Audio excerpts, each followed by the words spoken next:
Monday morning. I was making breakfast for the kids when my phone buzzed. A text popped up. The name hit me like a punch in the gut. Emily, my wife. Just 4 short lines. Cold. Final. You should learn to stand on your own 2 feet. I'm no longer your wife. I've moved into the new apartment. I'll come pick up the kids later. I just stood there, butter knife still in hand. My daughter was asking if she could take the bear-shaped bento box. Max was playing with his sandwich, giggling as he dropped his napkin on the floor. And me? I didn't hear a thing. No sound, no reaction, no questions. Just a blank space in my head, like someone had wiped everything clean. Right then, another notification lit up on my screen, this time from the bank. I opened the app. Checking, $311. Savings, zero, $58,473. Every dollar I'd saved over the past 7 years, all for a house with a backyard, somewhere the kids could run around without bumping into furniture in our cramped 3rd-floor apartment. Gone. Just like that. One transfer into a private account under Emily's name. A few hours later, an email came in from a law office. Divorce papers, filed 10 days ago. She was requesting full custody of the kids. I didn't cry. I didn't break anything. I just sat down on the kitchen chair, listening to the clatter of dishes and Lily calling out, "Dad, I can't find my colored pencils." Just another morning. But the woman I'd called my wife for 10 years had left like she was never really here. My name is Andrew Carter. I'm 41 years old and a psychology professor at a public university in Minnesota. I used to teach 3 classes a semester, advise students on research projects, grade essays, and occasionally get invited to give guest lectures. It's not a flashy job, but I loved it. That said, about a year ago, I decided to take a break. Emily, my wife, is 38, a creative director at a major advertising agency. She told me this was a turning point in her career. If she made it through the year-end campaign season, she'd be up for a promotion to regional VP.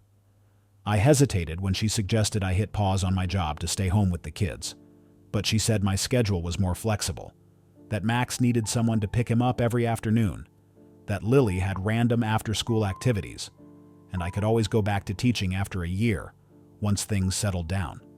So I agreed, not because I had nothing to do, but because I believed it was the right decision for our family.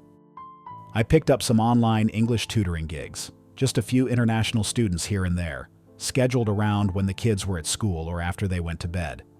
It didn't bring in much, but it covered some tuition and let us tuck away a little extra each month.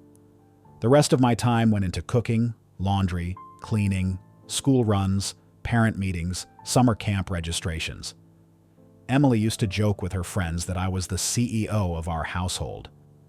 And honestly, I didn't mind. I was proud of it.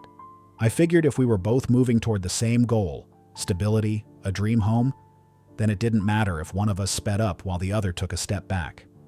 But turns out, while I was standing still to hold the foundation steady, she quietly took a different path. A road I was never invited to walk down.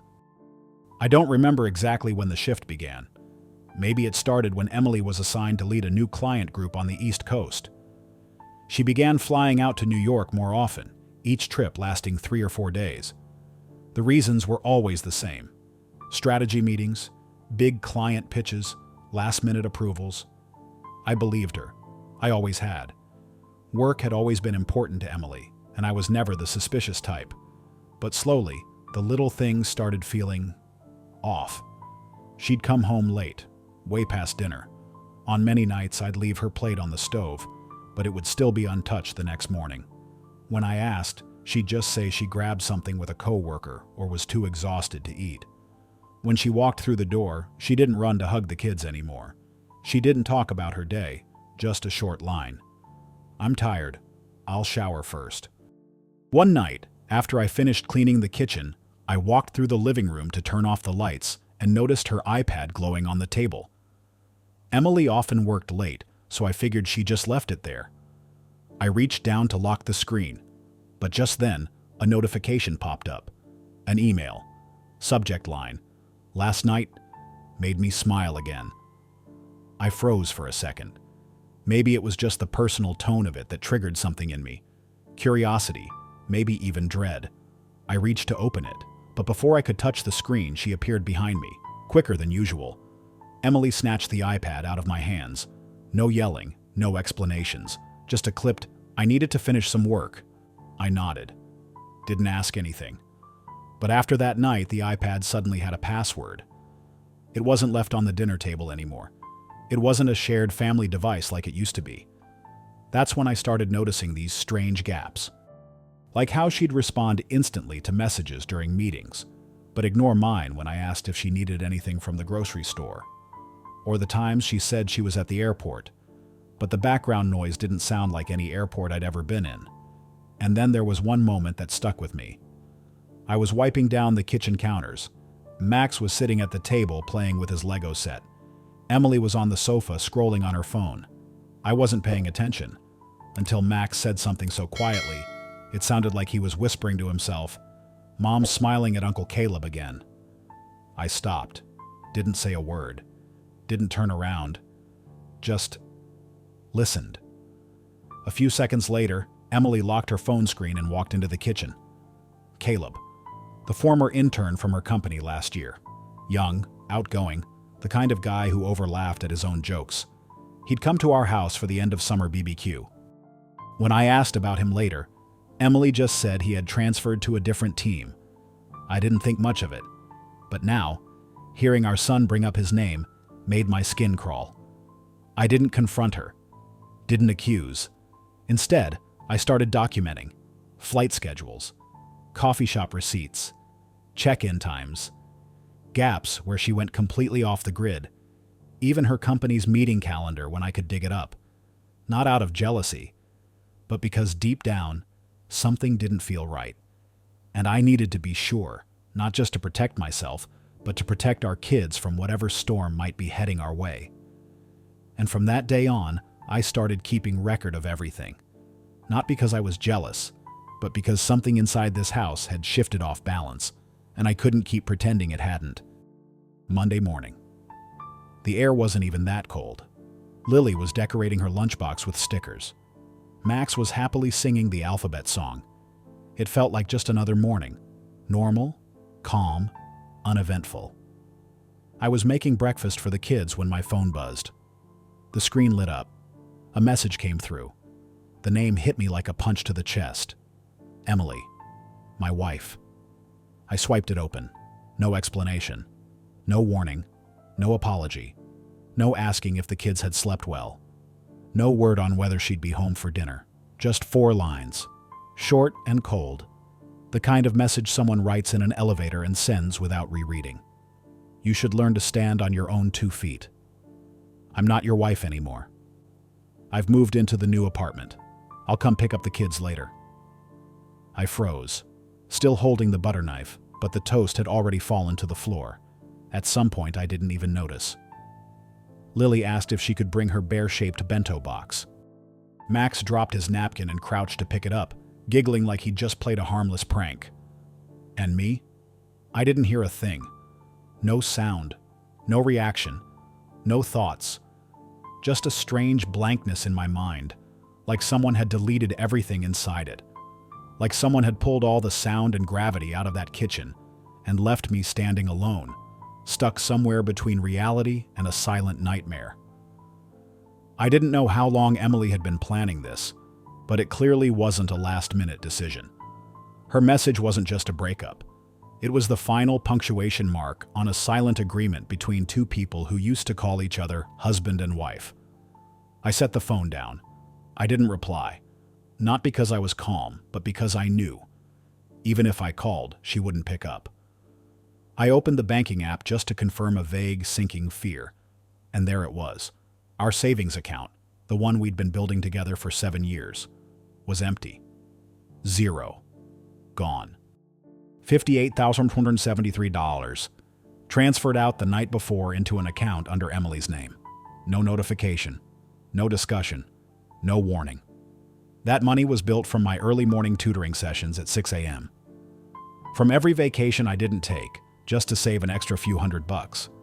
It was the fund we both agreed would go toward our dream house with a backyard, a playroom for Lily and Max, and a big wooden table for family art nights. Now it was gone. Our checking account had $311 left, not enough to cover rent due Friday, not enough to buy groceries or milk for the week. I sat in the car, waiting to pick Max up from preschool, but my mind felt like it had left my body. My hands were on the wheel, but my heart wasn't there anymore. That afternoon, I got an email from a law office.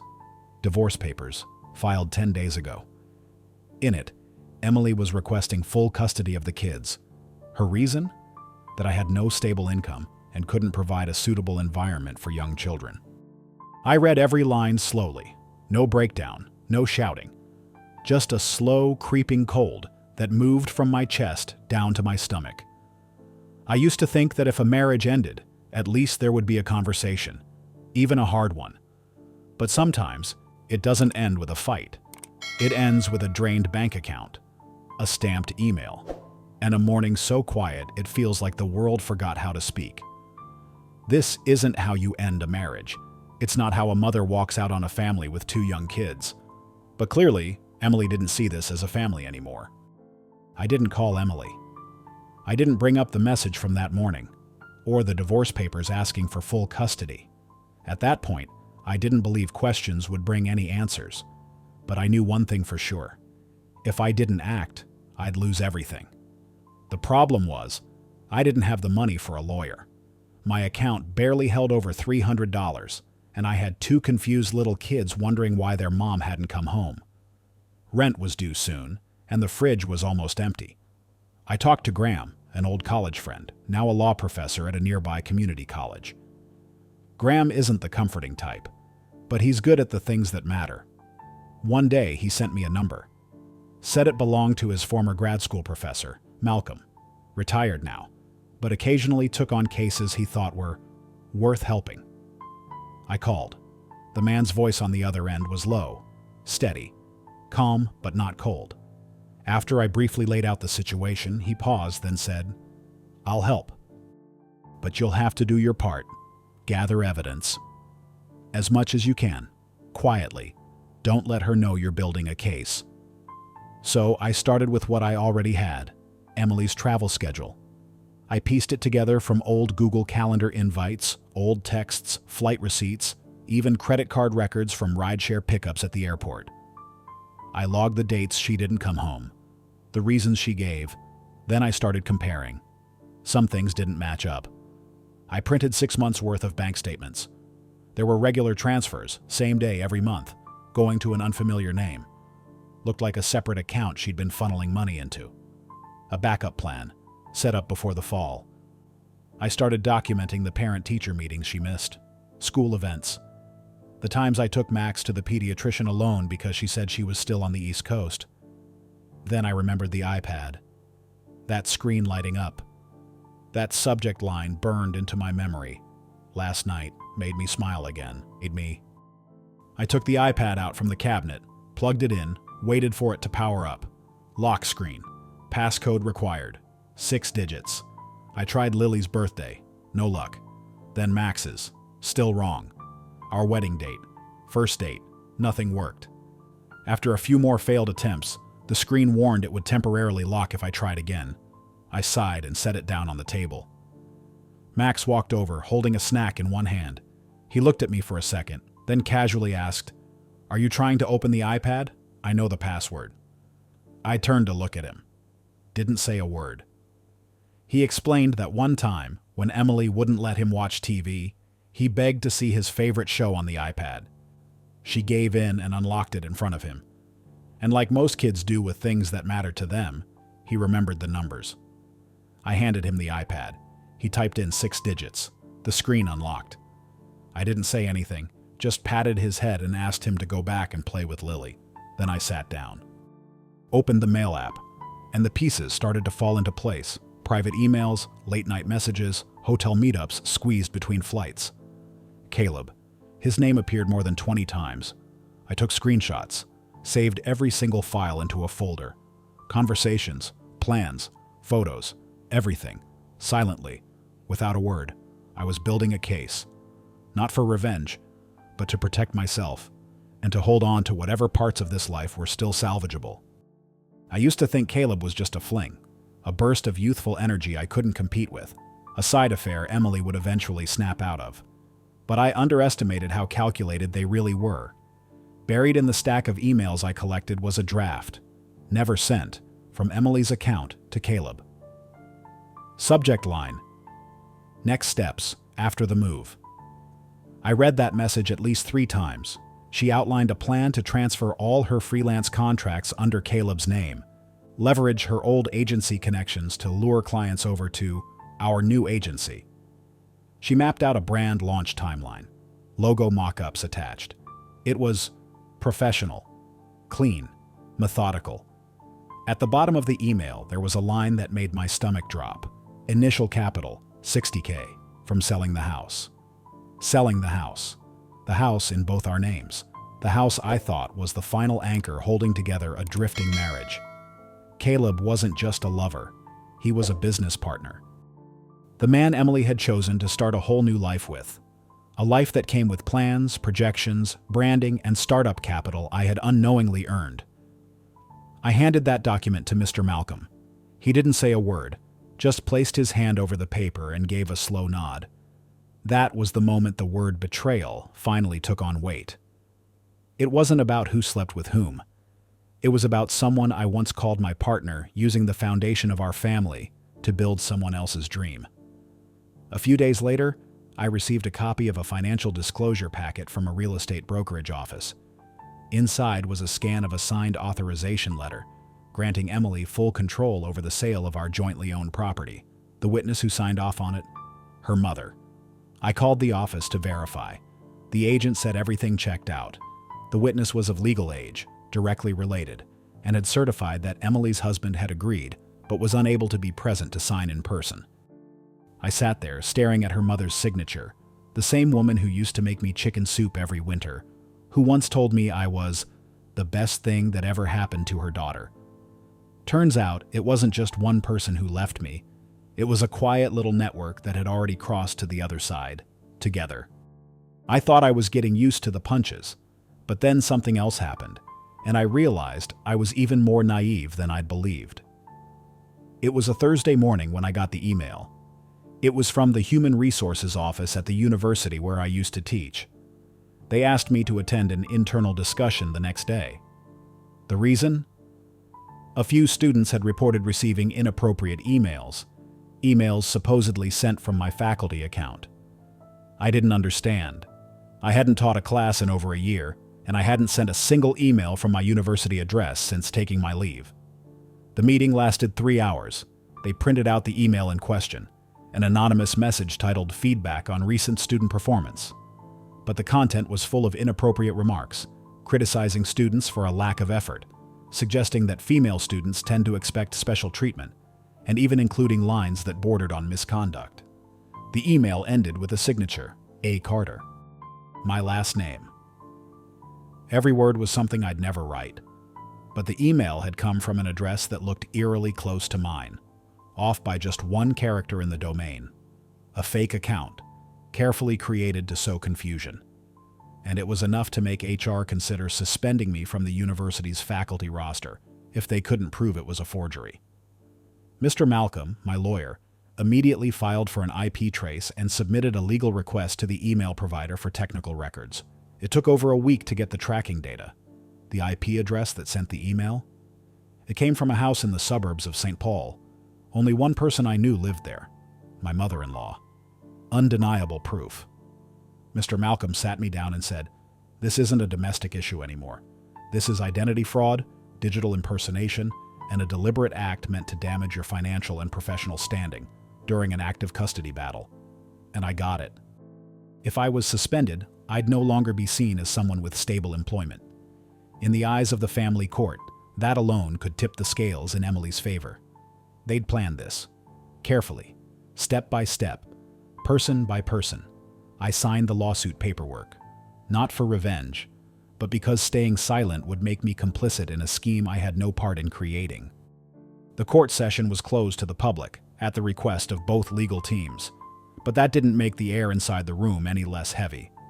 Max and Lily were at home with Graham, my most trusted friend right now. I sat on the right side with Mr. Malcolm. Emily and her attorney were across from us.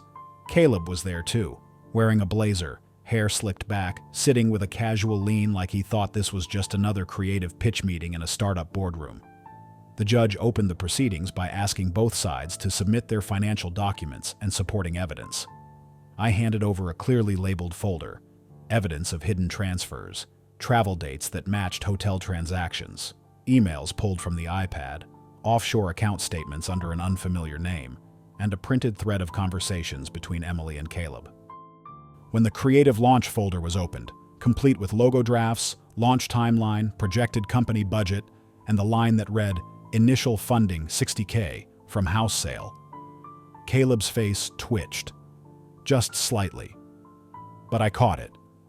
Emily showed no reaction.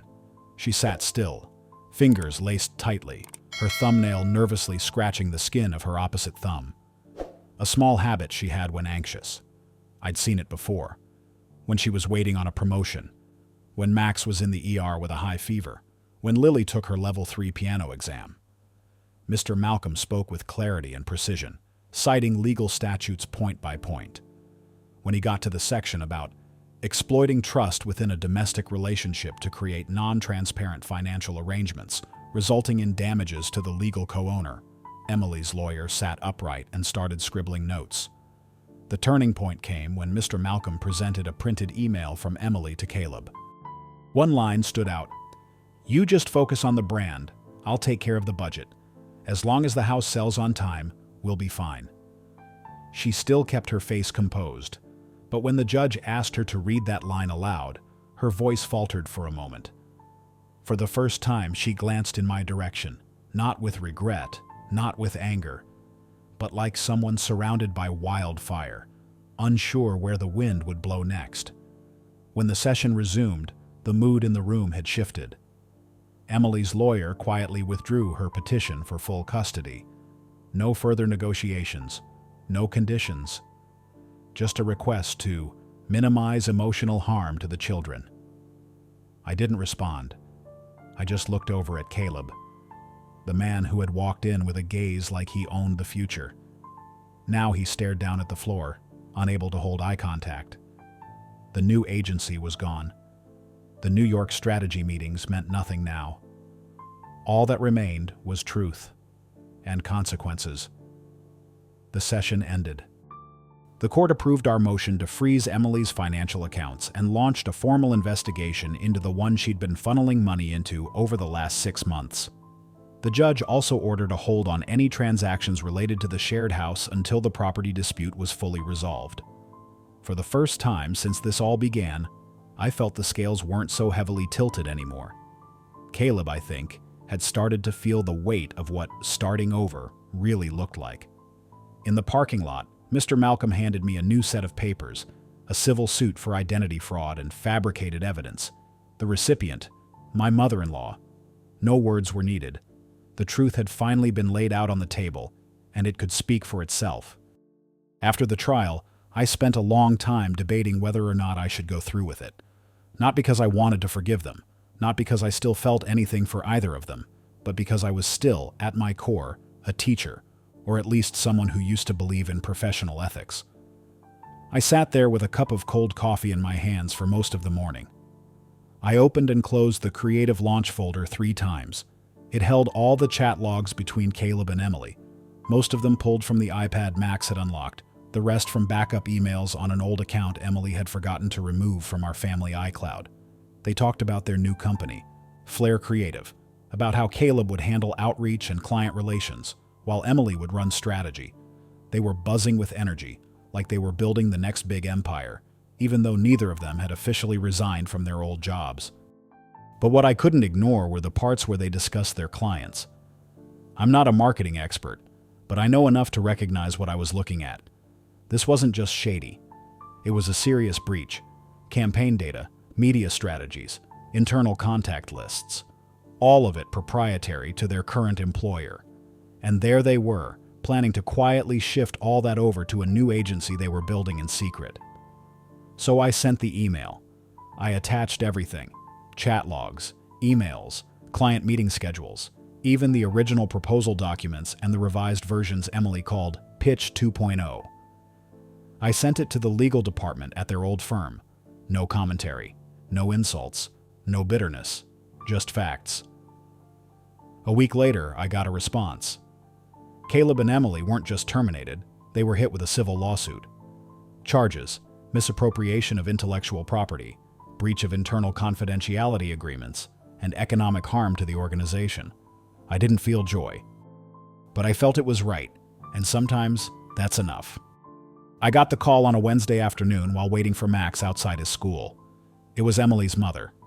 I hesitated for a few seconds, then answered. She didn't beat around the bush. She said she knew I had filed the lawsuit, that she'd received the court summons, and if this went to trial, she wouldn't be able to show her face in front of her friends, her church, or even Emily. Her voice wasn't sharp like it used to be. Those times she would defend her daughter no matter what. It trembled slightly, but there were no tears, just exhaustion. She said she was sorry. She told me Emily had painted a picture of a broken marriage, that I had neglected her, stopped listening, stopped being a partner, that Emily needed help getting custody of the kids, because she was the one who could provide, the one who could give them a better life. I said nothing. I let her speak. She admitted she'd acted impulsively. That creating a fake email under my name to send anonymous complaints to the university was a desperate attempt to damage my reputation, to cost me my job, to make it easier for Emily to win in court. She said it was a mistake, and now she understood that. I listened, not angry, but not forgiving either, just quiet.